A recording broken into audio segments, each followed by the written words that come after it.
지금 여러분께서는 YTN 해직기자 노정면이 진행하는 국민TV 라디오 노정면의 뉴스바를 듣고 계십니다.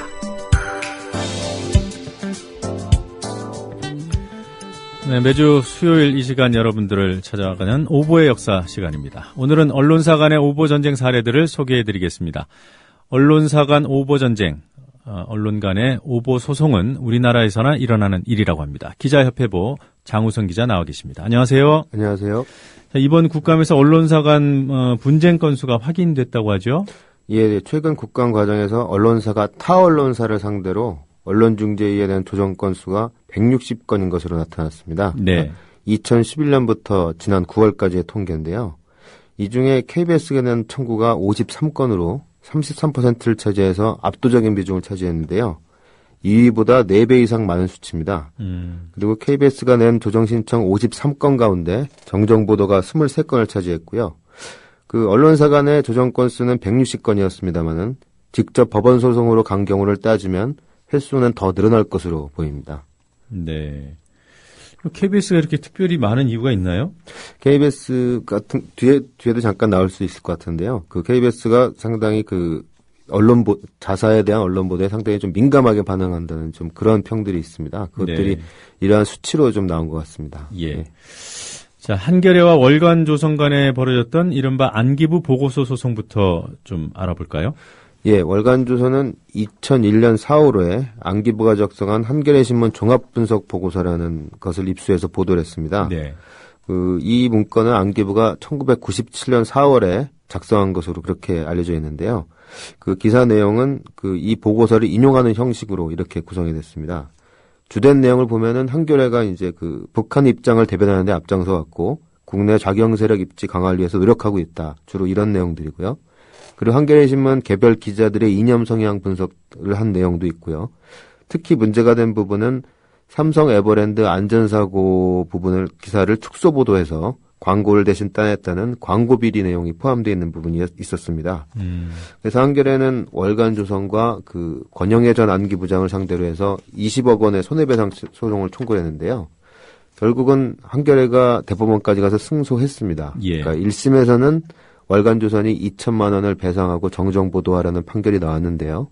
재판부는 월간조선이 안기부 보고서를 인용하면서 사실 확인을 제대로 하지 않았다고 이렇게 판결했습니다.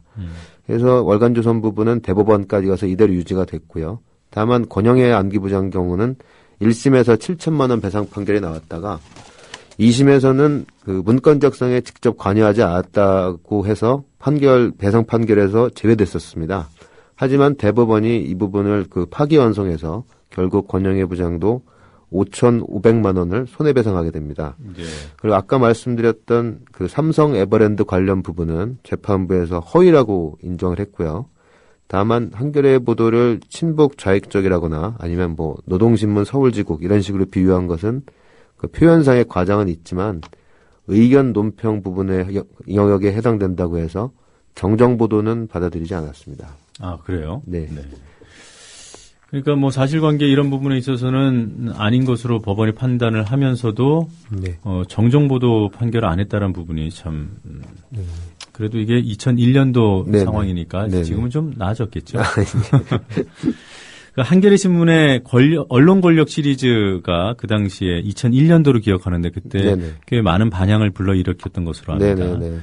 그게 또 대표적인 언론사 간의 소송 그런 사례가 됐죠. 예, 아마 언론사가 한 소송 가운데 최고액으로 기록될 사례일 겁니다. 아마 전 세계적으로 따져봐도 유례가 없을 것 같은데요.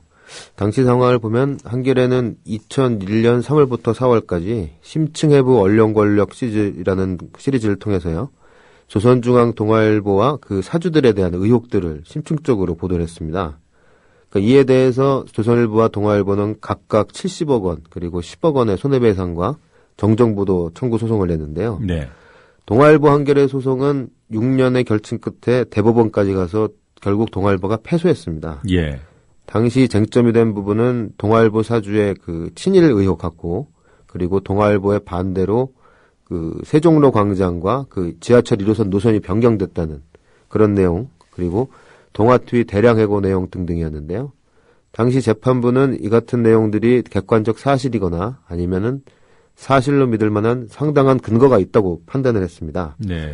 1심에서는 그 동화가 허위라고 주장했던 30여 건의 기사 중에서 2건이 잘못됐다고 인정이 돼서 3천만 원 배상 판결이 났었는데요.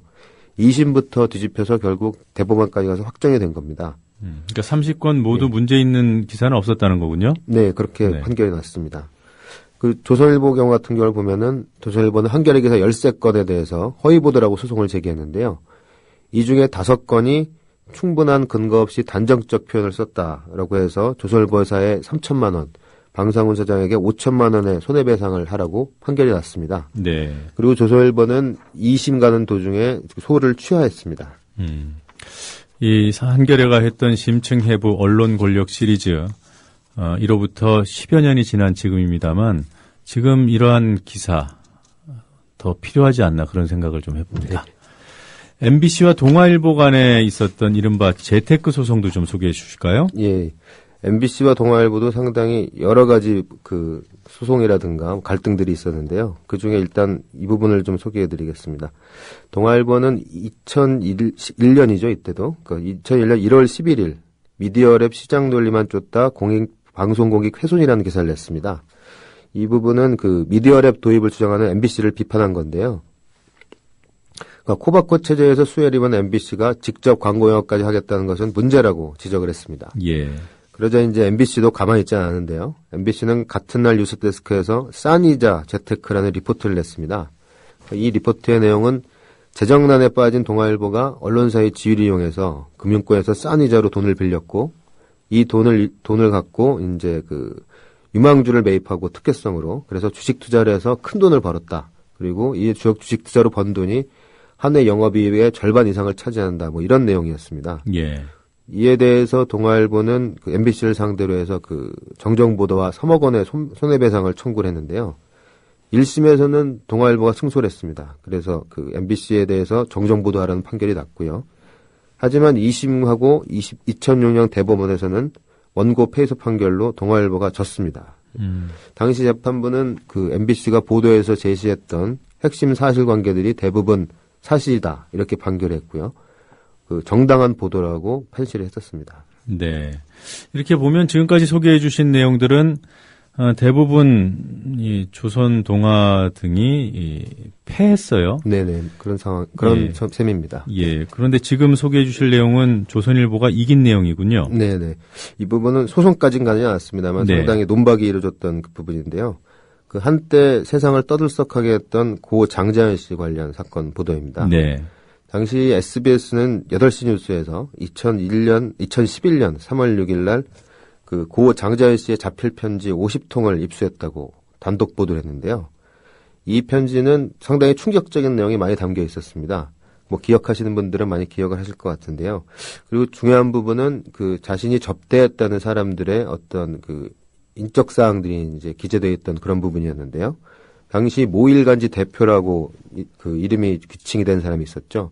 하지만 그 SBS는 이 부분을 익명으로 쓰긴 했습니다만은 당시 이것이 조선일보 방상훈 사장이라는 지칭하라는 것은 대부분이 좀 알려져 있던 부분이라서 예. 굉장히 큰 파문을 일으켰죠. 그래서 조선일보는 이후에도 대대적으로 반박 보도를 내기도 했습니다. 네, 하지만 국과수의 그 필적 감정 결과 이 편지는 장 씨의 필적이 아니라고 판정이 나서 위작 편지라고 판정이 나서 결국 SBS는 오보를 인정을 했고요.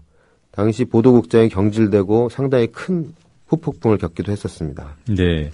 아까 앞서서 잠깐 얘기했던 그 KBS를 둘러싼 오보 논란, 그 사례들을 하나씩 볼까요? 네네. KBS는 그 김대중 노무현 정부 시절에는 주로 이제 보수 매체들과 많은 오보 논란들이 있었고요. 이명박 정부 이후에는 진보 매체들과 갈등이 좀 커지고 있습니다. 네. 뭐 최근 경우만 일단 보면요. 경향신문이 지난해 6월 8일 날 보도한 게 있는데요. 당시 KBS 세노조가 파업을 중단하면서 사측과 합의사항 중에 이명박 대통령의 라디오 주요 연설 폐지가 있었다고 보도를 했었습니다. 하지만 이 부분은 결국 좀 사실이 아닌 걸로 밝혀져서 그 경향신문이 정정 보도를 냈고요. 네. 그리고 오마이뉴스가 2011년에 정현주 전 KBS 사장의 기고를 통해서 KBS의 김인규 사장을 사장으로 옹립하기 위한 사조직 수요회가 활동했다고 이렇게 보도를 했는데요. 이 보도는 현재 그 정정보도와 손배 청구한 KBS가 2심까지 승소해서 대법원에 가 있는 상태입니다. 하지만 이명박 정부 이후에 KBS가 타 언론의 KBS 관련 보도에 필요 이상의 과민 반응을 보이고 있다는 지적도 많이 나오고 있습니다. 네. 그와 관련한 사례도 있나요? 과민 반응의 사례? 네네. 과민 반응 앞은 다툼의 여지가 있는 부분인데요. 최근 벌어진 일 중에서. 올해 5월 11일 날 한겨레와 경향이 보도한 내용이 있습니다. 예. 전국 언론노조 KBS 본부, 그러니까 새노조라고 그러죠. 새노조 관계자를 인용해서 KBS가 윤창중 청와대 대변인 성추행 의혹을 보도할 때 청와대 브리핑룸 화면이라든가 태극기 배경을 사용하지 말라는 지침을 내렸다고 보도를 했습니다. 네. 네, 실제 KBS 보도에서도 이러한 사항들이 지켜진 것으로 드러났고요. 네, 하지만 KBS는 이런 보도 지침이 존재하지 않았고 당시 사정은 해당 영상팀 간부가 윤창중 씨와 태극기가 같이 화면에 들어간 것이 불쾌하다는 시청자들의 항의가 잇따라서 내부의 공유를 위해 단절한 것이다. 이렇게 반박을 했습니다. 그러면서 한겨레와 경향 모두에게 6천만 원의 손해배상과 정정보도 청구 소송을 제기한 상태인데요.